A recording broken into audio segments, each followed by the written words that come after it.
भी देते रहे हैं और इस प्रकार के लोगों को बल देने वाले लोग भी आज देश के अंदर हैं। तो कुछ भी हो सकता है, उसकी समग्र रूप से जांच होनी चाहिए।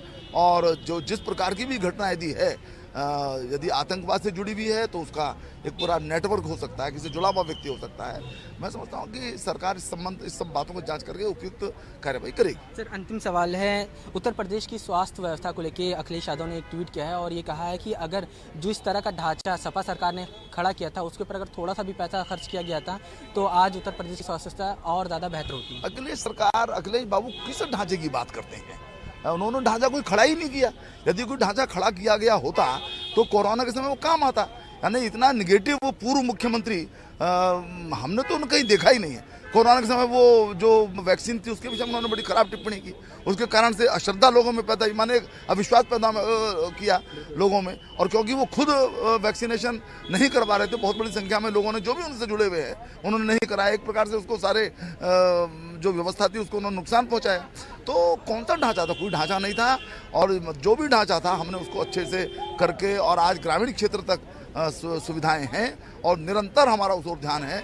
चाहे बच्चे हों, चाहे बुजुर्ग हों, चाहे अन्य स्तर के कोई लोग हों, सबकी चिंता स्वास्थ्य की दृष्टि से करने की योजना केंद्र सरकार ने भी की है। चाहे आयुष्मान भारत हो, चाहे जन औषधि योजनाएं हों, और या जो इंफ्रास्ट्रक्चर हो। तो मैं समझता हूं कि अखिलेश जी इस प्रकार की बातें यदि करेंगे तो उससे उनकी साख धीरे धीरे और गिरेगी, जो पहले ही काफी गिर चुकी है। उन्हें तथ्य पर बोलना चाहिए, उन्हें सत्य बोलना चाहिए। उनसे बात करने के लिए शुक्रिया। तो ये थे राजेंद्र अग्रवाल, जिनका कहना है कि अखिलेश यादव को तथ्यों के ऊपर बातचीत जो है वो करनी चाहिए, वरना उनकी साख और ज़्यादा उत्तर प्रदेश में गिरेगी। कैमरा पर्सन राहुल के साथ अवैध उस्मानी, भारत समाचार, दिल्ली।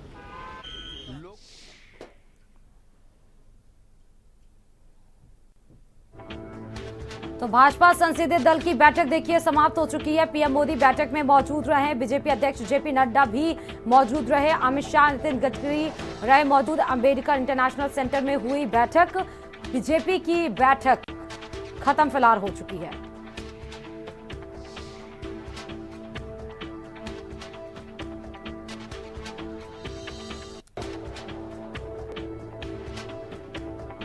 तो अमित शाह और नितिन गडकरी देखिए मौजूद रहे हैं। भाजपा संसदीय दल की बैठक फिलहाल समाप्त हो चुकी है। कई अहम बिंदुओं पर देखिए इस पर चर्चा होनी थी। कई सारे विधेयक आज पारित, तो जिस पे डिस्कशन होना था, जिस पे चर्चा होनी थी, वो बात किए गए हैं।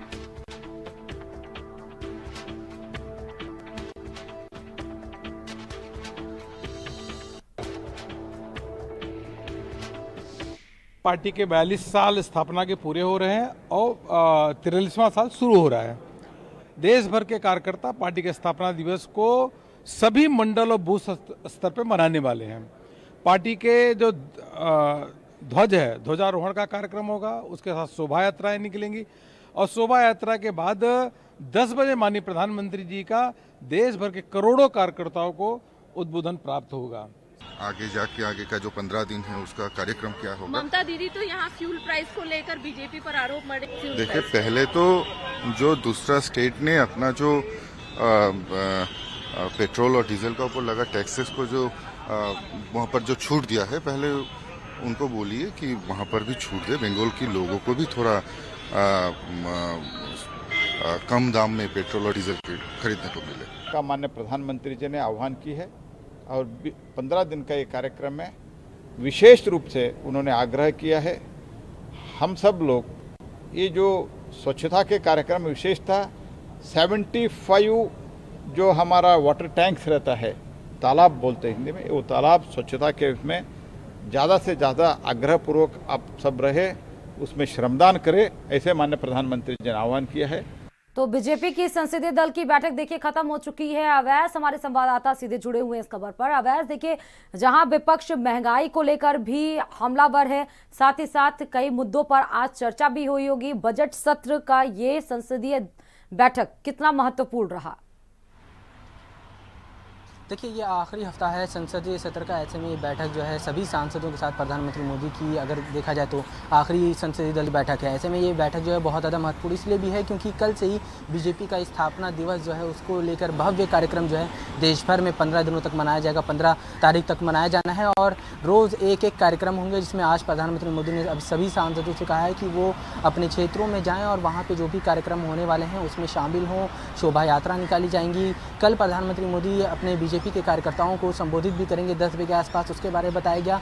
इसके अलावा एक महत्वपूर्ण बात ये रही कि आज जब संसदीय दल की बैठक में सांसद आए तो उनको एक टोपी और एक चॉकलेट जो है वो दी गई थी। टोपी जो है वो बेहद ख़ास है क्योंकि ये टोपी जो है पहली बार बीजेपी में देखा जा रहा है किस तरह से संसदीय दल की बैठक में एक टोपी केसरिया रंग की बांटी गई है जिसके ऊपर फूल बना हुआ है, कमल बना हुआ है, खासतौर से जो बीजेपी का चुनाव चिन्ह है। इसके अलावा भाजपा उसके ऊपर लिखा हुआ है और ये टोपी इसलिए भी बहुत ज़्यादा अहम हो जाती है क्योंकि जब बनारस में चुनाव के दौरान प्रधानमंत्री मोदी ने रोड शो किया था तब ये टोपी प्रधानमंत्री मोदी ने पहनी थी। उसके बाद फिर जब गुजरात प्रधानमंत्री मोदी अभी हालिया दिनों में गए थे, रोड शो किया था, वहाँ पे ये टोपी पहनी थी। उसके बाद फिर ये आइडिया आया कि ये बेसिकली ये टोपी जो है वो गुजरात के कार्यकर्ताओं और गुजरात बीजेपी ने तैयार की है और अब ये देश भर में बीजेपी के कार्यकर्ताओं को बांटी जाएगी और उनसे पहनने के लिए कहा जाएगा। ये इंडिकेशन तो क्योंकि नहीं बीजेपी का है स्थापना दिवस शुरू हो रहा है, उसके कार्यक्रम होंगे। गुजरात में अवैस ये टोपी देने के पीछे कहीं ये इंडिकेशन तो नहीं है क्योंकि गुजरात में इसी साल विधानसभा चुनाव होने हैं। देखिए बिल्कुल बीजेपी में गुजरात बीजेपी ने ये टोपी जो है ख़ास तौर से तैयार की है। गुजरात में आने वाले दिनों में चुनाव होने वाला है, लेकिन ये टोपी जो है काफ़ी पहले से ही चर्चा में रह रही थी क्योंकि प्रधानमंत्री मोदी ने एक बार गणतंत्र दिवस के मौके पर भी इसी तरह की टोपी जो है वो पहनी थी। उसके बाद फिर जब उत्तर प्रदेश में चुनाव हो रहा था और प्रधानमंत्री मोदी 3 दिनों के संसदीय क्षेत्र वाराणसी के दौरे पर गए थे, वहाँ पर कैंप किया था और जब रोड शो किया था और जब सभाएँ की थी तो उस दौरान प्रधानमंत्री मोदी इस तरह की टोपी जो है वो पहने हुए दिखे थे। उसके बाद फिर जब अभी हालिया दिनों में गुजरात में रोड शो किया था प्रधानमंत्री मोदी ने तो वहाँ पे भी ये टोपी पहनी। तो एक कहीं ना कहीं एक संकेत जो है राजनीतिक तौर पर देने की कोशिश जो है बीजेपी की तरफ से की जा रही है। हालांकि जनसंघ के जमाने से कुछ ये जानकारी मिल पाई है कि किन किन बिल पर भी बात हुई है, आज इस पर भी क्या गहन चर्चा हुई है? देखिए अगर आज मुख्य मुद्दों की बात करें बैठक में तो सबसे मुख्य बात ये थी कि बीजेपी का स्थापना दिवस होने वाला है, ऐसे में किस तरह से उस स्थापना दिवस को मनाया जाएगा, क्या क्या कार्यक्रम होंगे, उन तमाम चीज़ों के बारे में प्रधानमंत्री मोदी ने दिशा निर्देश जो हैं वो सांसदों को दिए हैं। इसके अलावा जल एक बड़ी समस्या जो है वो देखने को मिली है। आने वाले दिनों में जिस तरह से ग्लोबल वार्मिंग हो रही है, ये कहा जाता था कि तीसरा विश्व युद्ध जो है वो पानी को लेकर हो सकता है, पानी के बचाव को भी किस तरह से करना है उसको लेकर भी इस दौरान जब बीजेपी का स्थापना दिवस का कार्यक्रम हो रहा तो उसके दौरान भी जो कहा जाए एक अवेयरनेस फैलाने की बात जो है वो प्रधानमंत्री मोदी ने कही है लोगों अपने सांसदों। साफ तौर पे आज एक लंबी बैठक हुई जिसमें मुख्य चर्चा जो है वो आप हमारे साथ बने रहिए, आप हमारे साथ बने रहिए। देखिए कांग्रेस संसदीय दल की भी बैठक समाप्त हो चुकी। बैठक में लोकसभा और राज्यसभा के सब